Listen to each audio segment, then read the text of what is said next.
Welcome, John.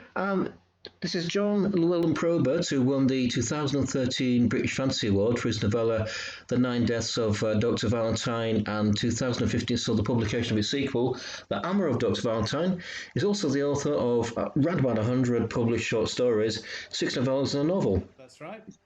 Welcome, John. So, where did the fascination with horror first begin, then, John? Well, actually, I had a bit of prep time today, so I brought some props along for you, which I Oh, hope is excellent. okay. So I'm Yeah. gonna show you where my fascination with horror began, and in fact, where my fascination with writing began. And Great. it's this here. Yes, I remember those days. Yeah, I'm not sure if you're familiar with this, but this is the Doctor Who 10th anniversary Radio Times special. So that's from 1973. Uh-huh. And I think when I think about trying to trace back where my love of horror started, I think it is with Doctor Who, which I started Yeah. watching when I was about 5 years old, I think. So that was the John Pertwee era, and it was a show that I loved, that I just sort of happened across, and I guess like a lot of people at that age watching it, I became quite obsessed with it and watched it really obsessively for the next 5 years or so. And so I think that's where it started, because I having rewatched them all quite recently because they've been released on Blu-ray, my interest definitely tailed off at the around the same time as producer Philip Hinchcliffe got taken off the show. Robert Holmes left as the script editor, and Mm. things became consciously more science fiction and lighter than the gothic horror stuff that they've been doing. And of course, Yeah. when you're a kid, you don't know anything about the behind the scenes stuff. But that was where my interest waned, and I think because that happened, I then started to widen my reading, and picking up things like the Armada Ghost books and stuff like that. So yeah, that's really where it all started. And then I think started off my interest in wanting to watch horror films that were on late at night, or and progressing my reading and all that sort of thing. So that's definitely where it all started. Yeah, I've mentioned this before on a few other interviews, but I was a child of the early 70s as well. And I mean, looking back at the stuff that was on TV, I mean, just things like the public information films, Mm, the Grim Reaper stalking children around ponds and kids dying in electrical accidents and this sort of thing, and yeah. farmyard accidents. It was quite, I mean, looking back, it was quite, no wonder we all turned out like we did, really. It's interesting because I remember many years ago being asked to write an article on stuff I found terrifying on television. Yeah. And interestingly, quite a bit of it wasn't what you would classify as horror, and it wasn't even fiction. And I remember there were a series of public information films about crossing the road, and don't cross the road here, don't cross the road there, because if you do, you'll get hit by a car, and it would show a hammer smashing into a peach. And Yeah. Yeah. my little, because I would have only been 5 or 6, my young brain interpreted this as somebody's head being burst open. It can happen anywhere, to anyone. An ordinary street, a moment's thoughtlessness.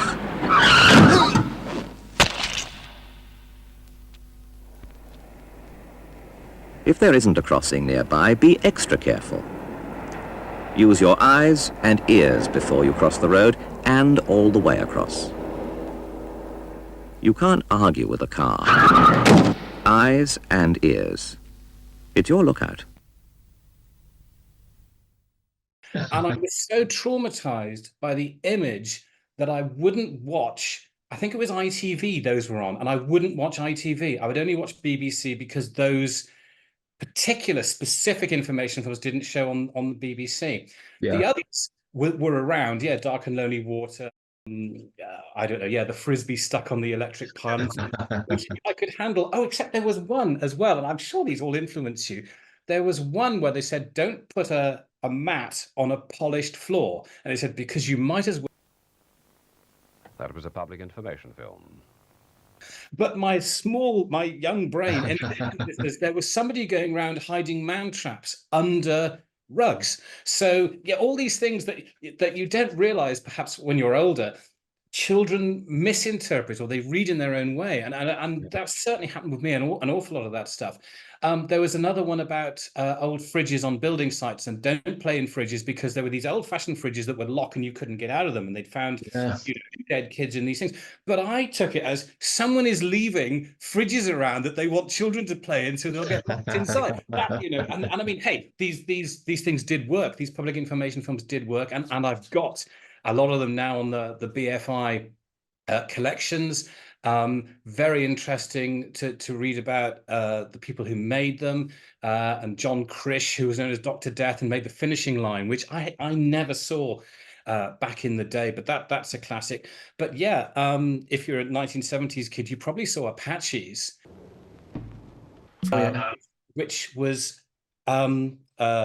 not recommended viewing. It was brought around the schools because I was in school, and because you were a school in a rural area, you had to watch this public information film about farms. So that was shown to us about 77, 78, which is actually when it was made, wasn't it? Yeah. That was actually when it was made. And so we were, again, I remember I was in class, I was about 10 or 11 years old, and it did traumatize the class.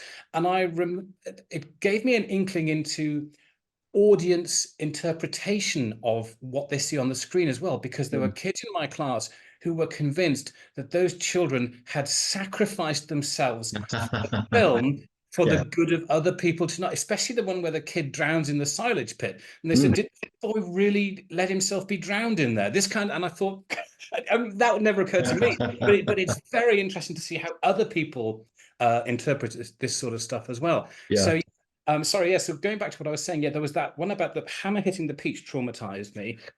Also at the time, the comedian Dave Allen used to, great comedian, sort of stand up, or rather sit down with his glass of scotch, but he was a big horror fan. And often at the end of his show, or towards the end of his show, he'd either tell a ghost story, or he'd do a little kind of horror vignette kind of thing with a punchline. And I remember there was one about him turning into a werewolf, and then the punchline is he's told to get off the bed by his wife or something or other. But they were so well done, and I was so young, that they scared me silly. I remember being really almost painfully scared by those little skits as well, and by Dave Allen's ghost storytelling, because he turned the lights down. It was absolutely like, like a Jane recounting of something. So there was a lot of stuff in the 70s that was on TV that you wouldn't put under the horror bracket, but it was scary and it was disturbing. So you almost couldn't move for horror, actually, I think, in the 70s. Certainly, if you were the kind of person who read things as being scary or read things as being horrific, and I've come back to this a lot, that I think a lot of horror is the genre of the neurotic, is that if you're a neurotic person, you'll connect with it, because it's an awful lot of, I told you shouldn't have gone in that cellar. I told you shouldn't have gone swimming in those terrible conditions. Because all these things we worry about are made manifest by horror. So we kind of feel vindicated, and it also helps us to play out these worries that we have difficulty dealing with in our heads. So I've always argued that horror is very therapeutic, and I do think it is. I think it's a very, very therapeutic genre. Partly that point of view is that it allows you to play out things that you worry about, often quite irrationally as well. Quite irrationally. But that's why I think it's horror fans and people who create horror are often amongst the healthiest and nicest people you'll meet, because they understand that they've got all these issues, but they're actually, working them through. So when did you first start getting into all the writing side of it then? Well, interestingly enough, again, I'm going to show you this, because this magazine again, because when I bought it, and I read this obsessively, I mean, absolutely obsessively, over and over. And you can see here the sort of breakdown of the episodes and everything, the summaries. Oh yeah. When I was a little boy in school, and the teacher wanted to give us something to do just to while away the afternoon, they'd give us a big sheet of paper and they'd say, draw whatever you like. And I didn't. I would divide this piece of paper up into boxes, and I would create my own Doctor Who story synopses in these Right. boxes like a double spread from that magazine when I was like 5 or 6. I can see myself now in Hereford Road School, 1973 Central, doing that. And so that's kind of my earliest memory of kind of being creative from Yeah. that view. So yeah, writing was with me from a very early age, and it was definitely television that got me into it, and it was definitely Doctor Who that got me into it, and it got me into reading as well. And so everything kind of spread out from there, really. Yeah. Which authors did you gravitate to really, horror-wise? Uh, sure. In terms of, I mean, obviously, we're still when I'm 5 or 6, Oh so yeah. those would have been Doctor Who novelizations, Terrance Dicks, that sort of thing. But I was also a big fan of the Alfred Hitchcock and the Three Investigators books, which didn't have authors credited on the front, and you had to kind of look a bit hard to find out who'd written them. But the ones that I liked tended to be written by a chap called Robert Arthur, who I think was kind of instrumental in writing that series. My friend Mark West knows all about those books, and he'd be able to tell you more. I think it was Robert Arthur who did those. And I was going to say as well, another thing that Doctor Who did for me as Hmm. a small boy was when it started, it would say Doctor Who, and then it would say the title of the story, and then it would say by so and so. And you got no cast, you got nothing else. It was just by this person. So I straight away, from a very early age, associated this thing that I'm enjoying with this name, who is the person who wrote it. So I was very, very acutely aware from an early age that a writer did this. Yeah. A writer is responsible for this specific thing. And I very quickly became aware of there were writers that I liked more than others, so that if a Hmm. story was written by Robert Holmes or Malcolm Hulke or whatever, I would think this is probably going to be a good one. So that was probably my first earliest awareness of being aware of writers that I liked, and again, television writers rather than literary ones. But yeah, so I started off, my springboard into reading was Doctor Who, followed up Alfred Hitchcock and the Three Investigators. Hmm. A little bit later than that, the Armada Ghost books, edited by Mary Danby, who I got to have dinner with eventually once, which is absolutely lovely lady, Christine Bernard and Mary Danby. And then, yeah, I think what happened was around 76, 77, so I would have been 9 or 10, kind of my interest in Doctor Who was waning, and I thought, well, I'm grown up now, so it's time for me to move on to some proper stuff and some proper horror. And so I'll bring out my next prop here. So this is the book that I bought in Oh, I Brecon remember. Woolworths in 1976. This is the edition. It says 1976 in there. I checked on it. So I bought the Ninth Pound Book of Horror Stories. I read the first couple of stories in there, which mortified and disgusted me so much that I think I shoved the book down the back of a cupboard for a couple of years because it just shocked me so much. But meanwhile, I was watching horror movies. I kind of had permission off my folks to stay up late at night and watch horror movies. And the authors that those horror movies put me onto, and this is the first book by a kind of name author that I bought when I was a kid. And this is the tie-in to the film Torture Garden Mhm. by Robert Bloch. So this is 7 horror stories by Robert Bloch. That's kind of the first horror writer that I can kind of think of that I bought a collection of. Yeah. And in here, I remember my favorite story being The Shambler from the Stars, which says on it, dedicated to H.P. Lovecraft, who I'd never heard of. Mm. But that was my gateway into H.P. Lovecraft. So that was that. So Robert Bloch was a very early influence on me, and I loved his stuff. And the place that I bought that book from had another, they said, we've got another author that you might be interested in. And this was another seriously major influence on my work. So here we are. This is R. Chetwynd Hayes's Tales of Fear and Fantasy.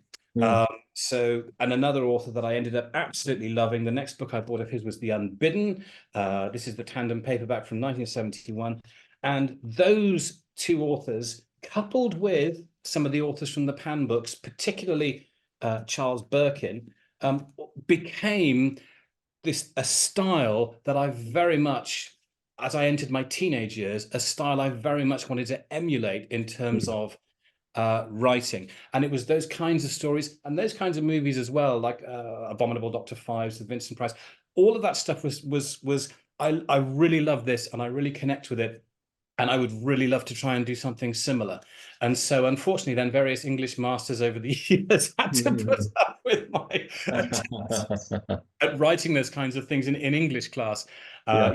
up to O level and that kind of thing. So, yeah, that's how I got into reading, and how I got into some of the authors that I love to this day, actually. Yeah. What were your first attempts at writing that you got published? Not for a very, very, very long time. Yeah. And the reason for that was, I mean, I never really thought about writing seriously. I mean, I won a short story competition in school, but I never thought about writing seriously. I mean, I did A-level sciences and I went to medical school. And when I qualified, then I was doing postgraduate exams in surgery. And the thing about medical school and medicine is that you're certainly in those days, you would feel incredibly guilty if any reading or writing you did was not to do with the subject, because you can never read enough. You can never read enough. And so, to be honest, everything got put on hold for a long time. And it wasn't until I got my consultant job, and I'd done my doctorate thesis as well. I'd done that at the University of Pittsburgh. I'd done all this other stuff. And I finally got my consultant job, and I was early 30s. And when you do that, you finally have a bit of time. You're not up all hours being on call. You're not up all hours writing research papers and doing exams. So you've suddenly got a bit of time. And I sat there, and I remember this very well. I sat there and said, right, you've got a bit of time now. You've kind of reached the job that you wanted to do. So is there anything else that you would like to do that would that you've always wanted to? And I just sat there and went, no, not really. No, I can't. No, I can't. I went, right. And I would suggest, I understand other people have done this as well. But what I did was I said, right, imagine you're on your deathbed. You're going to die. There are people around you and they're saying, look, is there anything in your life that you regret? Is there anything in life that you really regret? And it immediately came to me, yeah, I wish I'd known if I could have been a writer. And just somehow that just dropped into my head. And I went, right, you have to do that. So I set myself the task that I would try and get something published within 5 years, because I didn't want to be hard on myself. I had a full-time job to do, and I'd like to get something published within 5 years. And actually, it ended up being a lot quicker than that. I spent at least 6 months writing a story that was, in the end, about 3,000 words, 3,500 words. I mean, really, over and I even had to get somebody else to put it in the post box, because this is when you posted stories. Yeah. I had to get somebody else to put it in the post box because I was just, I can't go ahead. Anyway, yeah, it got accepted. It was called the Trendelenburg Concerto, and it got accepted by a magazine called Here and Now, which paid as well. So my first story that I sent off, I got accepted and I got paid for it. Now, in some ways, you could say this was the worst thing possible, because it was like, hey, this writing thing's really easy. I'm going to do some more of this. And the second story that I wrote, which is called The Sacristy, got accepted by David Longhorn's Supernatural Tales magazine. So I was like, hey, 2 for 2. This is good going. So this, I'm trying to think when this would be now. Early 2000s. It would be early 2000s. So about, just over 20 years ago. I went, this is dead easy, isn't it? This is great. I'm going to carry on doing this. And I think the next 24 stories or something just didn't get anywhere. That's not quite right. But I do remember I wrote like 24 stories in a year. When you start, I think I read a book by Lisa Tuttle about this. And she said, when you start writing, you write short stories and you write a lot of them. You'll write stories 1,000, 2,000 words, and you'll write a lot of them. And I did find myself doing that, because you don't quite have the sophistication to be able to write something longer than, I mean, other people might find that they do, but I certainly didn't. It was just ideas. There we are. There's one. Right. Let's get on with the next one. Let's get on with the next one. So yeah, those were my first 2 stories that I had published. And then a little while after that, I sent a story to Gary Fry, who had a publishing, well, not a publishing house. I don't think he'd even started it yet, but he had Grey Friar Press is what it was called. And it was a magazine he had called Fusing Horizons. And I can't remember, I answered an ad on a message board, because this magazine hadn't even come out yet. And I answered the ad on a message board and sent him this story. And he wrote back and went, this is great. I like this very much. This story was called Ophelia, which was about some this club that recreates the paintings with people being tortured in them, because they kidnap this girl and, Right. and they make her into Ophelia, Millet's Ophelia at the end or something was the story. Anyway, he said, I really like this is great. I was like, fine, that's nice. So that was another acceptance. Marvelous. And after that, I wrote a couple of stories for Gary for this magazine, Fusing Horizons. And he was great at not just being encouraging, but also encouraging me to push myself and develop and you know, this sort of thing, to stretch myself, if you like. And that led to my first book, which was The Faculty of Terror. Yeah. And the story behind that, which is quite fun, is he emailed me, Gary Fry emailed me, and he said, I've got a slot at FantasyCon at whichever year it was, 2005, 2004, 2005. Anyway, Greyfriar Press had a slot at FantasyCon to launch a book, and they didn't have a book. And he said, look, why don't can you just sort of put some of your stories together that you've done and maybe have a linking narrative like the old Amicus anthology films, and we'll do it as a stapled thing, and that's what we can do. And I remember this very well, but I just thought, in life, you have to take advantage of every opportunity that you get, especially in sort of the arts. So I said, actually, Gary, why don't I just do a completely new book for you? Let's do it properly. Let's do a proper new book. I'm going to do a portmanteau. I'm going to do some new stories. I'm going to do a wraparound, and we'll launch that. We'll launch it, because I was like, this is a chance for me to do a book. So just get on with it. So I asked him when he needed it. And he said, oh, we need it in about 6 weeks. Is that okay? And I just went, yes, because you always say yes, and then you think about it afterwards. You know, you think about it after.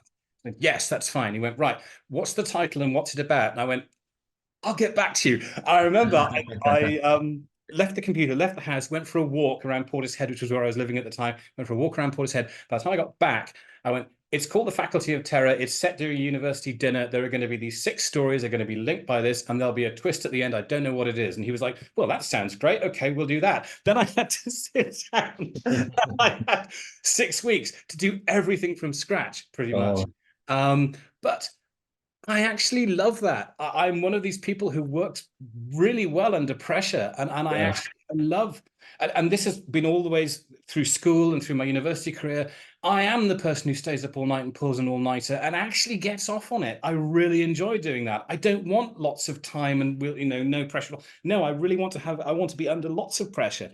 So yeah, I did. I got it done in 6 weeks, and we launched it at FantasyCon, and then it won the Dracula Society's Children of the Night Award, which was lovely. And I had a lovely, they gave me a lovely dinner down in London, and I did a speech and all that sort of stuff. So my first book won an award. And of course, the problem is you think, well, it's downhill from here, isn't it? But I felt that I was off and running. So that's kind of my start of how I got into writing. The first few stories I published up to the point where that was my first book. And yeah, it's a really special feeling opening the package of the copies, and seeing a book with my name on and everything. And we'd had discussions about the cover, and the original cover I'd gone, I don't like this, it's awful. And I felt such a prima donna of it, but it wasn't great. But the one that Gary then sorted out was absolutely fantastic. I was delighted with it. So all these sorts of things. Yeah, nothing but sort of happy memories about all of that, actually. It was all fun. Well, you don't just write fiction, do you? Because you write guidebooks as well. And I was interested in because you are a doctor, obviously you're a surgeon as well. So you've written a guidebook about the archetype called the mad doctor or the mad scientist in films and fiction and that sort of thing. So we're going back to like Frankenstein, Dr. Phoebes, Doctor Who probably as well. Yeah, so have you ever decided that one day you might become a mad doctor yourself, or? You know, it's a funny thing. When I was doing A-levels and doing A-level biology, and it did occur to me at one point, it's like, do I want to do medicine, or do I just want to be a mad doctor in a film? Yeah, no, not really. I mean, I think the thing is that stuff like that is all. It's fascinating, it's fun, and one of the best things I've liked about horror is its extrapolation, you know, of basic ideas. I will admit on my first day at medical school, when we had the meet and greet, and there were about 140 of us in the year, I was the only one who was going around saying, well, I'm interested in creating life in my basement. And I got quite a few funny looks for that. But yeah, no. But, again, one of the things you have to do, or had to do in my specialty, if you wanted to get on, was do research. And it really helps if you have a bit of an out there imagination. Research, and I don't mean sort of unethical stuff, but it was certainly, my way of thinking helped immensely with that when I was doing research into bladder cancer treatment and this kind of thing, because it allows you to pull ideas from places that aren't kind of standard scientific thinking.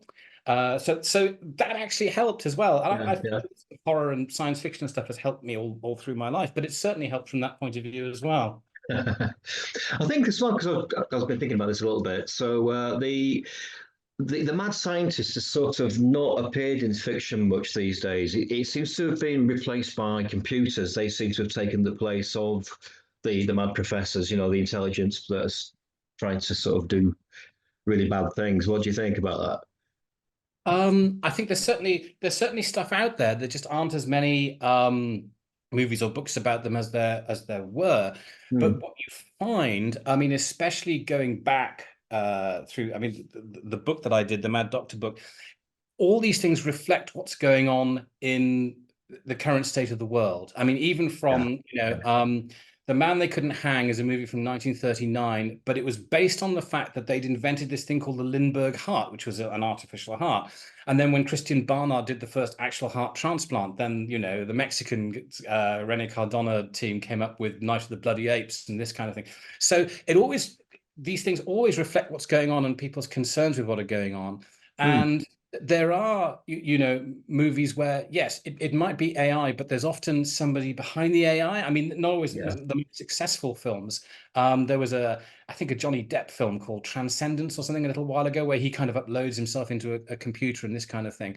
So the mad scientist is still there. I think possibly what they've created is more in the foreground now, but it's why it's almost a timeless genre, because science is always there, scientific advances are always there, and people are always going to be a bit worried about them, as they kind of should be really as well.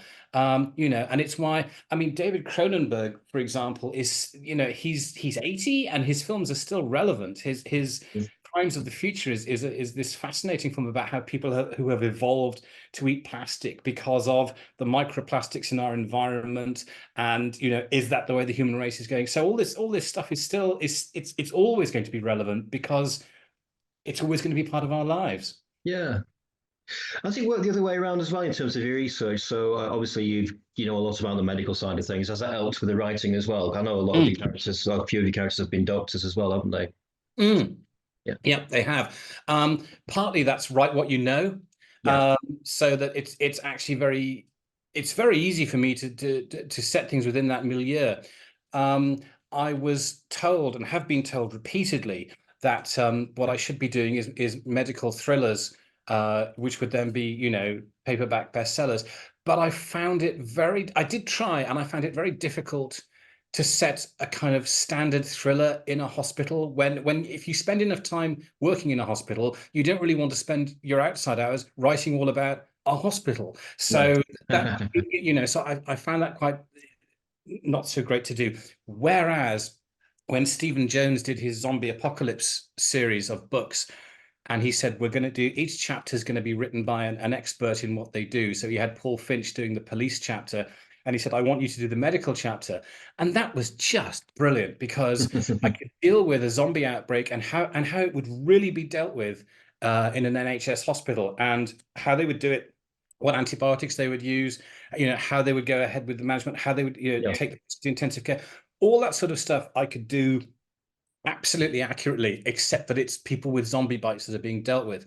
And then when we did the sequel, the next one, he said he wanted something where everything had become a bit more advanced. So I created this whole pathology of how people become zombies, and I'd invented these things called tremlet cells, which were these special nerve cells that kind of mutated and this kind of thing. So all of that is terrific fun, and Yeah, it is right what you know. None of that is stuff I have to go and look up in books because I know it. So it makes it's not cutting corners, but it saves a lot of time. Yeah.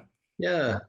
How much time do you allow yourself to plan a story before you start it? Do you start with a basic premise, or do you actually go to the trouble of really really planning it from start to finish? It can be, to be honest, it's anything that works. But Mm, I will admit, normally I don't usually sit down at a keyboard until it's all in my head.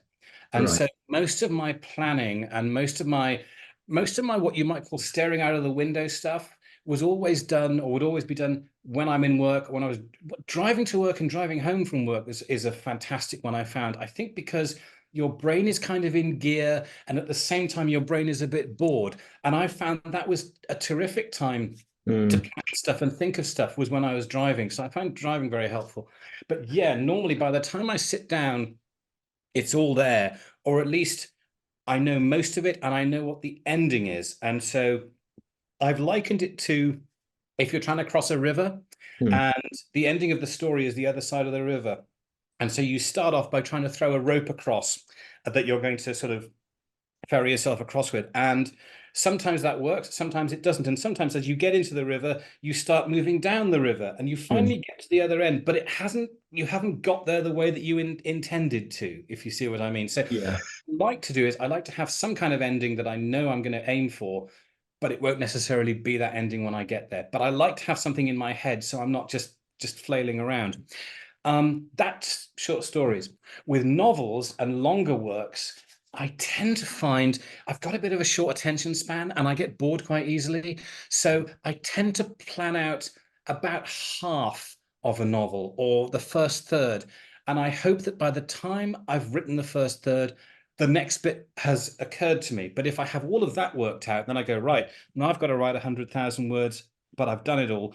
That suddenly becomes terribly boring. It's like Hitchcock when he would say to his screenwriters, that's fine. We've made the movie now. It's on paper. Now I've got to go and shoot it. And it was like that was the boring bit, was actually having to physically go and do it because you've got it all in your head. So I try and keep it interesting for myself. And with the longer works, that's very much a case of having a third or a half of it sorted out and then hoping the rest of it will make good as I go along. But with short stories, it's usually all sorted out in my head to the point where I now know if something's going to be 5,000 words, 8,000 words, 15,000 words. I know straight away before I sit down and start working that I've got that length of thing in my head for what's been requested.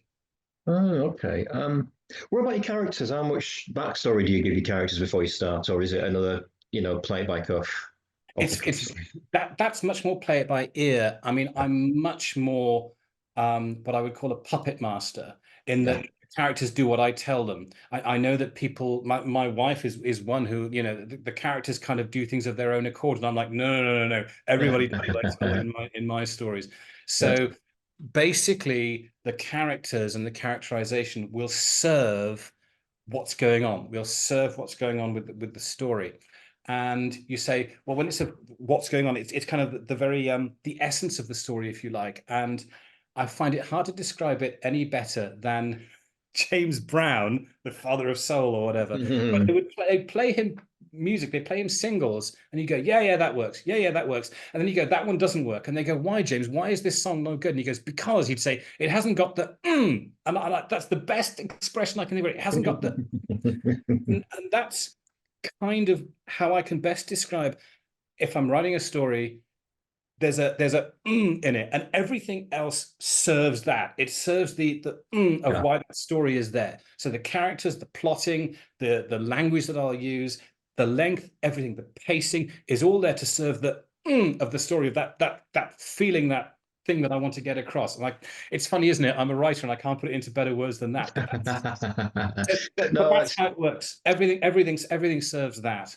I think you're one of the writers that I like. That you tend to find with a lot of horror writers, they spend a lot of time trying to create an atmosphere rather than following the story, and you never take Mm, your eye off the rabbit. You've always got a story there. You follow the story rather than trying to dwell on all mm, the all the dread and all that sort of thing. So I like mm. that you're writing. Well, I think it's also a fact that, I mean, we're all different. We're all different readers as well as different writers. Mm. And I know for a fact, I mean, again, I've got a bit of a short attention span. I don't really want to read 5 pages of description of something. I actually want to get on with it. And so I am very much writing for myself when I write these things. I'm writing for myself, and I'm writing the kind of things that I would like to read. So whereas my wife will roll her eyes and I'll go, "There's too much description in this." And so I want the story to get on with it. So I make sure my stories get on with it, because that's the kind of thing that I would want to read. So that's why that's like that. Mm. How much time do you spend editing once you've written something? When I started, as I think I told you, it took me 6 months to get a 3,000 word story out. Now it's pretty much done. I do very little editing at all, very little editing. And my stories need very little editing. I mean, most of the publishers I've worked with have been like, "This is fine," or "There's just a word or two to change." So I'm obviously doing it right. It To be honest, by the time a story gets finished, it shouldn't need editing, because if it needs that much editing, I will have chucked it away and started something else, because so I'm never in a position where, oh, the second half of this story needs rewriting, or that kind of thing, because that's just not the case. What I am lucky, sorry, I have one of these terrible chairs that keeps.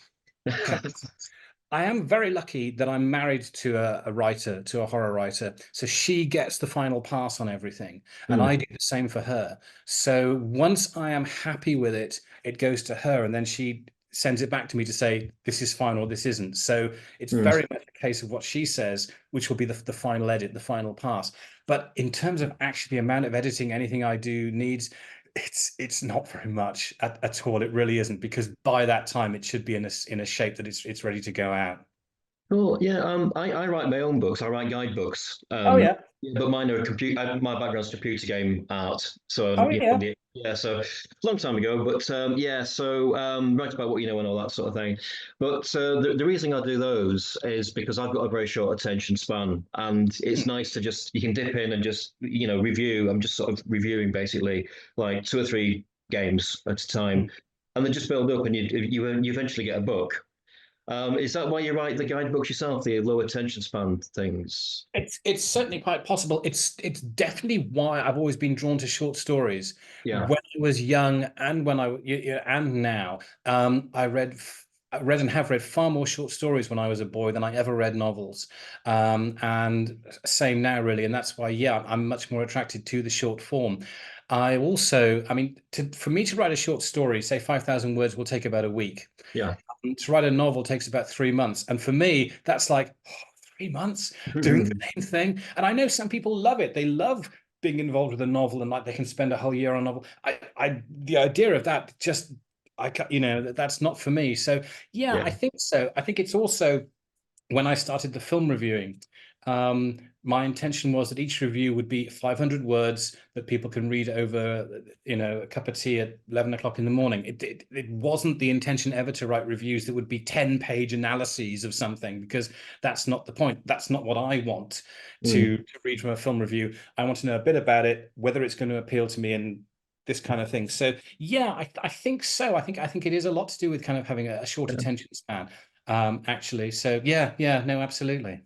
Yeah, my books have been described as toilet books, and I'm hoping what they mean is they read it while they're on the toilet. Yeah. Which is fine. Mm. How many films do you think you've seen now then, and reviewed? Right. Well, on my site, the House of Mortal Cinema site, there are 1,200 reviews. Oh, wow. Yeah. A couple of years ago, and a couple of years before that, I did keep a record of how many films I saw in a year, and each time it was around about 700. So I see about 700 films a year. And yeah, I don't know how many I've seen in my life. I couldn't possibly tell you, but it's an absurd number. It's an absurd number. And in a parallel, in a different universe, in a different life, I wouldn't have minded making movies. Actually, I really wouldn't. Yeah. I think it would probably have been more a film producer than a director, one of the old-fashioned like William Castle types, because I absolutely love people like him who would come to town with their movie, and it would be a show, and they'd have a stage show and have competitions and things. And now we're going to have this gimmick where a skeleton comes out of the screen. I love all of that. The whole showmanship thing. Yeah. Fantastic. And so, yeah, in a different life, in a different period of time, I would have loved to have done that sort of thing. So yeah, I've always loved movies, and I can't think. I couldn't tell you what. Oh, I can tell you what the first film I ever saw at the cinema was. Actually, my dad took me to see a double bill, and it was Born Free and Ring of Bright Water, and I must have been about 8 years old. It was a Bill Travers double bill, and all I really remember about this was that at the beginning of Born Free, there's a washerwoman goes to the river to clean some clothes. Then you see the shot of a lion, and then you see the river running red with blood, and that just mortified me. It absolutely mortified me, and that's all I really remember about Born Free. But it was a major experience, because when they showed the trailer for what was coming next week, they showed the trailer for the Seventh Voyage of Sinbad, which and I saw that on the big screen. I was like, I have to go and see that. Obviously, it was a re-release. Have to go and see that. So that was sort of, yeah, that was the second movie I ever went to see. So, yeah. So I've just been crazy in love with cinema for as long as I can possibly remember. Yeah, absolutely. Just to stick on the cinema stuff for a little while, if that's okay. So, how much time do you spend finding these films? Because a lot of them are very obscure films, aren't they? I mean, the thing is, I've been reading about movies again since I was so high, and so I've acquired so much knowledge over the years about these movies that whenever stuff's coming out on disc or is going to be shown on a streaming service, I'm like, aha, I've never seen that. I've always wanted to see that, so on and so forth. My wife and I, we keep an eye on all the releases of new stuff that's coming out to see if there's going to be anything interesting that we want to see. I mean, we saw Maxine last night, the new Ty West film, and next Friday the new Oz Perkins film is coming out, Longlegs, from the guy who made Lives in the House and that sort of thing. Yeah. So you kind of keep your ear to the ground. Also, it's like all these things. There's a big network now of people. I mean, when I was a kid in South Wales, you thought you were the only person in the world who liked this stuff or was watching this stuff. You were the only person staying up watching Saturday Night Double Bills on BBC Two, because that there wasn't anybody around who was interested in this stuff. And so the internet has been fantastic for that sort of thing, and to get more of a sense of, I don't say community, but there are other people out there who are the same interest as you, and we all tell each other about stuff. There's a great fun, and we all tell each other about stuff that's worth watching or not worth watching. And sometimes, if there's stuff that's not worth watching, you think, I want to see that anyway as well. And I've certainly found out over the years that I really do have to rely on my own opinion, because there will be a film that everyone thinks is terrible and I'll watch and go, that was all right, actually, and vice versa. So I have to see everything. I have to see everything, because you just don't know if you're going to miss out on a gem.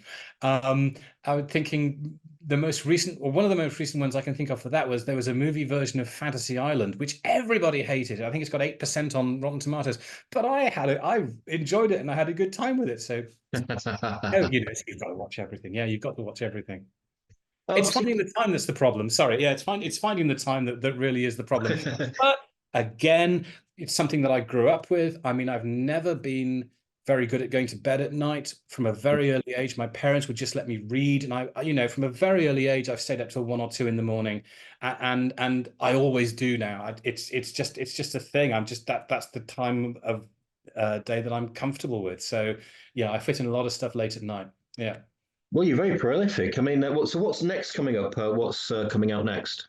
Yeah. Okay. So I mean, most recently, I've been very busy doing booklet essays for Blu-rays, and so I've been employed for a few more of those. I've done a music analysis of the 1981 Italian Egyptian movie Dawn of the Mummy is coming out. There's another Spanish film that I've written for that I can't talk about yet. So there's those magazine articles that I've got quite a few lined up. I'm writing one about Edgar Wallace movies at the moment. I'm going to do one about Paul Naschy. And those are all going to be put together in a book, which is going to be a beginner's guide to Euro horror. My wife and I are actually collaborating on a book that's going to be the ultimate biology textbook of killer animal movies and killer wildlife, which it's going to be like one of these old school biology textbooks, and so that's going to be marvelous. And then, yeah, fiction wise, I mean, I always have a huge list of things. And I think this goes back to the short attention span, because I always have a whole bunch of projects on the go at the same time. Mm. The problem is, of course, that like 4 books will come out within, a couple of weeks of each other, when nothing's coming out for ages. But yeah, I mean, fiction wise, I'm doing a new collection of stories as a sequel to Chasing Spirits, which introduced my detective character of John Glory. It's going to be another one of those. That was called Chasing Monsters. For the same publisher, Black Shuck. I've promised Steve Shaw for ages, but I'm going to do it. That there's a fourth Dr. Valentine, which is all plotted out. It's all in my notebook, and I've just got to sit down and write. It'll be about 50,000 words. I've just got to write it. Got to find the time. But there is a fourth Dr. Valentine book. There's also another portmanteau book, which hasn't got a title yet, but it is about public information films. And it's about a guy who goes to a film vault where there are 5 public information films that have never been shown to the public because they're deemed to be too disturbing. And that's how we go into the stories from there. Yeah. I'm trying to think of what else there is now. I've got 2 novels that are both 80% done on my hard drive, which are kind of, I want to say they're not my bid for respectability, but they're my bid a bit more for the mainstream. So those are sitting there to get done. I've got enough stories for a collection of my kind of M.R. James style, Algernon Blackwood style stories that I've written for magazines and things over the years. So I'll be touting that around in a bit. What else? That's probably enough, isn't it? I think at the moment. I mean, there's just tons of stuff, and basically, I love that because it means when I sit down at my desk and I'm going to write about something, it is a case of what do I feel like writing about today. So it isn't a case of coming back to this one project I've been stuck with for 3 months, going, yeah, kind of thing. It's like, oh no, I'll do a bit of this, I'll do a bit of that. I mean, this morning, as I said, this morning I was doing this Edgar Wallace piece that I'm working on, which I'm a few thousand words into. So yeah, the other thing is that commissions come along fairly regularly. So I have everything on a spreadsheet. It's all very organized, and it's all organized by pay rate. So it's like the more you pay me, then the quicker you'll have it done, kind of thing. I've got a few. Yeah, I've got some short stories coming out. I've got one coming out in Nightmare Abbey magazine. It's been very good to me, and that stars my dog Magnus, because I wrote a story about him. I've got a story coming out in an Aegeus Press book, which I'm not sure when that's coming out. I've written something for Rebellion, but I'm not sure when that's coming out. There's just pile, Oh, and another great big 10,000 worder that I've just had accepted. I'm sure I can't talk about that either, but there we go. So yeah, it's funny because and I think this is something that possibly my parents imbued me with, is that I never, I don't know if this is a good thing or not. I never feel I've done enough. I always feel, that I should be doing something, and I can honestly have all these books out and show you all these things, and I'll go, I haven't really done anything, have I, for a while? I've done loads, but I just don't feel as if I have. So it kind of, yeah, it just keeps me going. But at the end of the day, it's very good for me. It's very healthy. It's a good way to occupy my mind. And there's a nice quote that I relate to from Billy Wilder's Private Life of Sherlock Holmes, where Robert Stevens' Sherlock Holmes says, "My mind is like a machine, and if it doesn't have enough to occupy itself, it will tear itself to pieces." And that is absolutely, that was like that. I feel seen, I think, is what the modern expression is. But that's me. I need to have all these things occupying my brain all the time. Otherwise, it starts to pull itself apart with its own neuroses. So I just need lots and lots of stuff. And I know I was in the shower the other day and I was worrying about things. I went, you know what you need to do, don't you? You need to start writing that Dr. Valentine book. I was like, yes, I do actually. And it's almost like it's making you go, come on, you have to do some proper work, Spotty kind of thing. So yeah, plenty of stuff coming out or in planning. Yeah. Well, it's been a fascinating chat, mate. It's been really interesting. So thank you for that. And thank you for taking part in this. Oh, it's a